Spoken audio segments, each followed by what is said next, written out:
কৃষ্টি সংস্কৃতি, খেলাধুলা, নাটকের শহর হলেও অশোকনগরে ক্রাইম বরাবরই রয়েছে।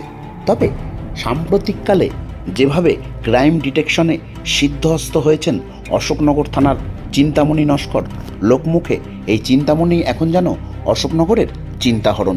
ফের বড়সড় সাফল্য অশোকনগর থানার। গত কয়েক মাসে বিভিন্ন জায়গা থেকে চুরি যাওয়া প্রায় 4 লক্ষ টাকার স্বর্ণালঙ্কার উদ্ধার করল অশোকনগর থানার পুলিশ। পাশাপাশি গ্রেপ্তার করা হয়েছে 5 জনকে। সবচেয়ে আশ্চর্যজনক, যারা গ্রেপ্তার হয়েছে বেশিরভাগই নদিয়ার তাহেরপুর এবং দেগঙ্গা থানা এলাকার বাসিন্দা। আর এদের নিয়েই আজ একটি সাংবাদিক সম্মেলন করলেন হাবড়ার এসডিপিও প্রসেনজিৎ দাস। প্রসেনজিৎ বাবু ভূয়সী প্রশংসা করলেন টিম অশোকনগর এবং অশোকনগর থানার ওসি চিন্তামণি নস্করের। বেশ কিছুদিন ধরেই চুরি যাওয়ার খবর আসছিল অশোকনগর থানায়। পুলিশ তদন্তে নামে। পরপর 3টি চুরির অভিযোগ দায়ের হয়।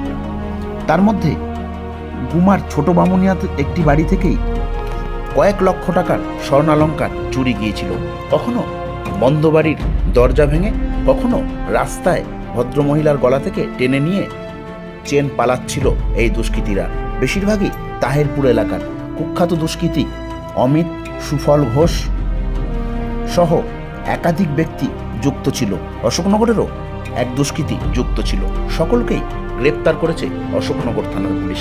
আজ এই ঘটনার সাংবাদিক সম্মেলনের পরে যাদের হাড় খোয়া গিয়েছিল এবং ফিরে পাওয়ার আশা করছেন, তারা অসংখ্য ধন্যবাদ জানালেন অশোকনগর থানাকে। শুনুন কি বল।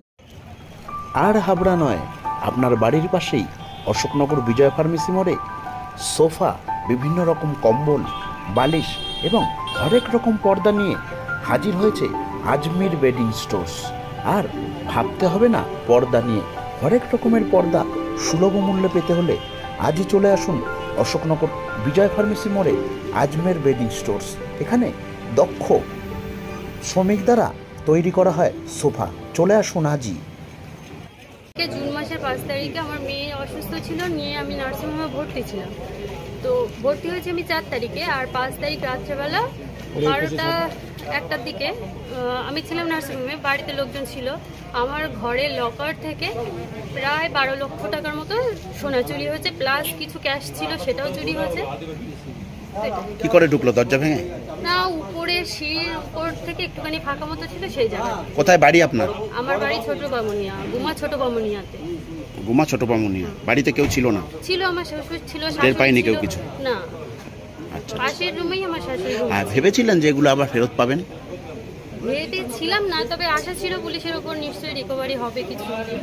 কি বলবেন, এত তাড়াতাড়ি মোটামুটি উদ্ধার হয়ে গেল সবকিছু? আচ্ছা, তো আমি জিনিসগুলো দেখলে তো খুবই খুশি হব। আমার জিনিস পেলে তো ভালোই লাগবে। প্রশাসনকে কি বলবেন? অবশ্যই থ্যাংক ইউ বলবো। আপনার নাম? জেসমিনা পারভিন। কোথায় বাড়ি? গুমা ছোট বামুনিয়া। কি গেছিল চুরি? চুরি গিয়েছিল আমার হাতে 2টো বালা গেছিল, লাল পলা গিয়েছিল, আমার 6টা আংটি গেছিল, আমার হাজবেন্ডের হার গেছিল, আমার হাজবেন্ডের আংটি গেছিল, আমার বেবির 15টা আংটি গিয়েছিল, আমার বেবির চুড়ি গিয়েছিল, আমার একটা চেন গিয়েছিল, মানে সর্বস্বই চলে গেছিল। 6 জোড়া কানের গেছিল, সবই চলে গেছে। আমার কাছে এখন আর কিছুই নেই। আমি তো এখনো জিনিস দেখি। উপর ব্যাগ ছিল, জানলা দিয়ে ব্যাগ বের করে নিয়ে তার মধ্যে আমার টাকা ছিল আর একটা চেন ছিল। কতদিন আগে এটা? 5 মাস আগে। তারপর আপনি কমপ্লেন করেন? কি বলবেন, আজকে তো সব উদ্ধার হয়েছে, ধরাও পড়েছে। ভেবেছিলেন পাবেন? আপনার নাম বলুন। কোথায় বাড়ি? হ্যাঁ, কাষ্টডাঙ্গা মানে হরিণঘাটা। চলে যায় একটা 1 পরিবর্তন অভিযোগ, সেই মতো সমাধানে কেস হয়। তদন্ত নামে পুলিশ চিন্তামণি নস্কর, সেই ইনচার্জ যিনি আছেন তার নেতৃত্বে, তার যে পিসি পার্টি আছে, কৌশিক বিশ্বাস বা আরও সবাই আছে, সমস্ত ভাস্কর যারা সবাই মিলে তদন্ত করে আমরা প্রথমে অমিত বলে একজনকে অ্যারেস্ট করে। অমিত বিশ্বাস, যার বাড়ি হচ্ছে তার মানে তাহেরপুর থানা অন্তর্গত চন্দনদহ বাড়ি। তাকে ধরার পরে উদ্ধার করে মাল এবং তার কথা 15 2025 অ্যারেস্ট করে ওকে। তাকে জিজ্ঞাসাবাদ করে এবং কৃষিতে আনে এবং তার একটু উদ্ধার হয়, একটা হাড় উদ্ধার হয় এবং পরবর্তীকালে আরও আংটি 12টা মতো আংটি, কানের দুল 5 জোড়া, চেন দুটো, মানে যে দুটো চেন চুরি গেছিল দুটোই উদ্ধার হলো, এবং আপনার নাকের নথ যেটা বলে মেয়েদের 6টা, এবং হাতের যেগুলো নোয়া বলে সোনার তৈরি একটা উদ্ধার হলো। এখন ওরা পিসিতে আছে, আরও জিজ্ঞাসাবাদ চলছে, এবং পরবর্তীকালে আরও কেউ, এবং অমিতের কথা মতো আরও অ্যারেস্ট হয়।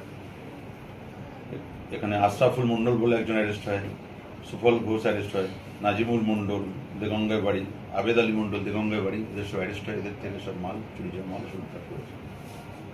মূল পান্ডারটা লেখে পান্ডা সবাই বলা যেতে পারে, যারাই অপরাধ অংশগ্রহণ করে সবাই পান্ডা, আলাদা কিছু নেই। চুরি করে একজন, কিনছে একজন, তাহলে এখানে রিসিভার হচ্ছে আপনার নাজিমুল মণ্ডল আর আবেদ আলী মণ্ডল দেগঙ্গায় বাড়ি, এরা রিসিভ করেছিল। সমানের শাস্তি কি স্টাইলে এরা ক্রাইমটা করতো? কেউ করছে হাটটা নিয়ে চলে গেল গলা থেকে, কেউ রাতে গিয়ে বাড়ি ঘর চুরি করে, এইভাবে চুরি করে, আগে রেকি করে তারপর চুরি করে। তারপর পুলিশ তার নিজস্ব সোর্স লাগিয়ে, যেভাবে পুলিশ দক্ষতার সঙ্গে কাজ প্রতিবারের মতো এবার উদ্ধার করেছে এসব মানব। এই যে যখন এসে দেখে যায়, এরা কি অন্য কোনো পেশায় আছে? মানে মনে করুন নারকেল গাছ ছোলে বা এরকম না, কিছু? কিছু না, নেশায় আসক্ত আছে, নেশা করে না। আশা করি। কতদিনের পিছিয়ে নেওয়া হয়েছিল? 3 দিন প্রথমে নেওয়া হয়েছিল অমিতকে, পরবর্তীকালে তার স্টেটমেন্ট মতো অন্যদের পিছিয়ে নেওয়া হয়েছিল। আগের ক্রাইম রেকর্ড আমরা খুঁজছি, এখনো পর্যন্ত পাইনি, তবে নানান থানায় মেসেজ দিয়েছি, আমরা জানছি। গোবরডাঙ্গা বা হাবড়া বা আমাদের আরো অন্যান্য থানা আছে। আর কত টাকার সোনা উদ্ধার হলো মোটামুটি আনুমানিক? এইসব যোগ করলে মোটামুটি তো 4 লাখের উপরে তো হবে অ্যাপ্রক্সিমেট। নাহলে আমরা ধরছি কি করে? প্রথম অমিতকে ধরলাম, অমিতের স্টেটমেন্ট অনুযায়ী তো আমরা সব ধরছি পরপর।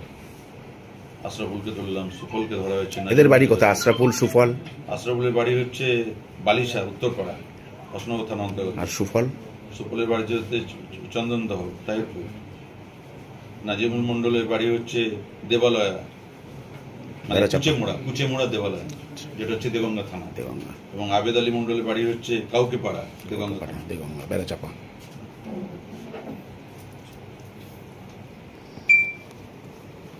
কতদিনের মধ্যে ডিটেকশন হলো ক্রাইম হওয়ার? কোনোটা 4-5 মাস লেগেছে, কোনোটা হয়তো 1 মাস লেগেছে।